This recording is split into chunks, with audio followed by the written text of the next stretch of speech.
দীর্ঘ বেশ কিছুদিন ধরেই তো এই প্রতিবাদটা চলছে। আরজি করে যে নক্কারজনক ঘটনাটা ঘটেছে, সেই ঘটনার বিরুদ্ধেই আমাদের সুস্থ স্বাভাবিক সমাজ সচেতন যে সমস্ত মানুষজন রয়েছেন সারা রাজ্যে, তারা প্রত্যেকেই এর প্রতিবাদ করছেন এই নক্কারজনক ঘটনার। এবং আমাদের এন্ড থেকে, যেটা আমাদের সোশ্যাল সার্ভেন্ট বা সোশ্যাল মানুষজন যারা রয়েছে তাদের এন্ড থেকে একটাই কিন্তু দাবি আমাদের থেকেছে প্রত্যেকটা ক্ষেত্রেই, যে এই যে ঘটনাটা ঘটেছে তাদের যারা সত্যি সত্যি দোষী তাদেরকে সামনে টেনে আনা হোক, তাদেরকে উপযুক্ত শাস্তি দেয়া হোক। এইটাই মূলত কিন্তু আমাদের দাবি থেকেছে। তো সেই দাবিতেই আজকে আমাদের কৃষ্ণনগর তথা নদিয়ার শিল্প সাহিত্য নিয়ে যারা চর্চা করেন এবং বিশেষত নাট্যকর্মী যারা রয়েছেন, তারা এই সবাই মিলেই আমাদের একটা প্রতিবাদ কর্মসূচি আজকে কৃষ্ণনগর রবীন্দ্র ভবন থেকে কৃষ্ণনগর পোস্ট অফিসের মোড় পর্যন্ত এই মিছিলটা ডাকা হয়েছে। এবং পোস্ট অফিসের মোড়ে গিয়ে সেখানে আমাদের কিছুটা জমায়েত, সেখানে আমাদের যে বক্তব্যগুলো, সেই বক্তব্যগুলো আমাদের শিল্প এবং সাহিত্য এবং নাট্য বিভিন্ন জগৎ থেকে যে সমস্ত মানুষরা উপস্থিত হয়েছেন তারা তাদের বক্তব্য রাখবেন। এবং নাট্য কর্মীদের পক্ষ থেকে একটা ছোট নাটিকাও থাকছে সেখানে। তো আজকে মূলত এই আমাদের কর্মসূচি।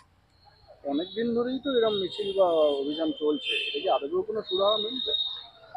দেখুন, এই সুরাহা মিলবে কিনা এটা সম্পূর্ণ তো, আসলে আমরা এমন একটা দেশের মধ্যে বসবাস করি, সেখানে বিচার ব্যবস্থার উপরে যখন সবটা ন্যস্ত হয়ে যায়, আমাদেরকে কিন্তু অপেক্ষা করতে হয় যে বিচার ব্যবস্থা কি আমাদেরকে রেজাল্ট্যান্ট দিচ্ছে তার উপরে।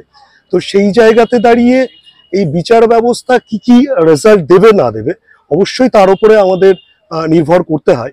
আমরা যেটা নাগরিক সমাজ হিসেবে যেটা করতে পারি, আমরা মনে করাতে পারি যে আমরা নাগরিকদের পক্ষ থেকে কিন্তু এই অন্যায় অত্যাচারটা কিন্তু আমরা ভুলে যাইনি, সেটা আমরা মনে রাখছি, সেটা আমরা হিসেবে রাখছি। সুতরাং সবাই যাতে সেইভাবেই এটার তদন্ত করা এবং তার তদন্তের পরবর্তীতে তার বিচার করা, সেই ব্যবস্থাটা যাতে উপযুক্তভাবে নেন, সেটুকুই আমাদের আবেদন থাকে। আপনারা আমাদের সঙ্গে আসলে এগিয়ে আসো। ঘটনা এর আগে হয়তো নানাভাবে ঘটেছে, কিন্তু এই ঘটনা যেভাবে সারা দেশকে নাড়িয়ে দিয়েছে, ও মনিমা স্লোগান দাও।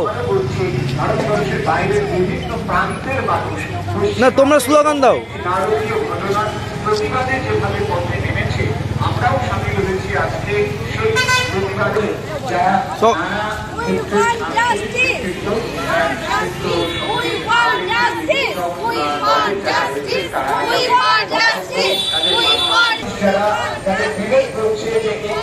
সামিল হওয়া দরকার, তারা আমাদের সঙ্গে পা মেলাবেন।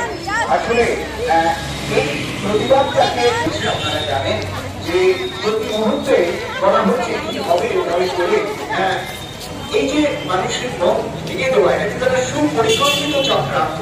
এর বিরুদ্ধে আমাদের সচেতন থাকতে হবে। যেভাবে মানুষ আন্তরিকভাবে একেবারে স্বতঃস্ফূর্তভাবে পথে নেমেছে, যারা কখনো কোনো কিছুতেই পা মেলাননি, যারা একেবারে ঘরের মহিলা, তারাও আজকে পথে নেমেছেন, প্রতিবাদে সামিল হয়েছেন।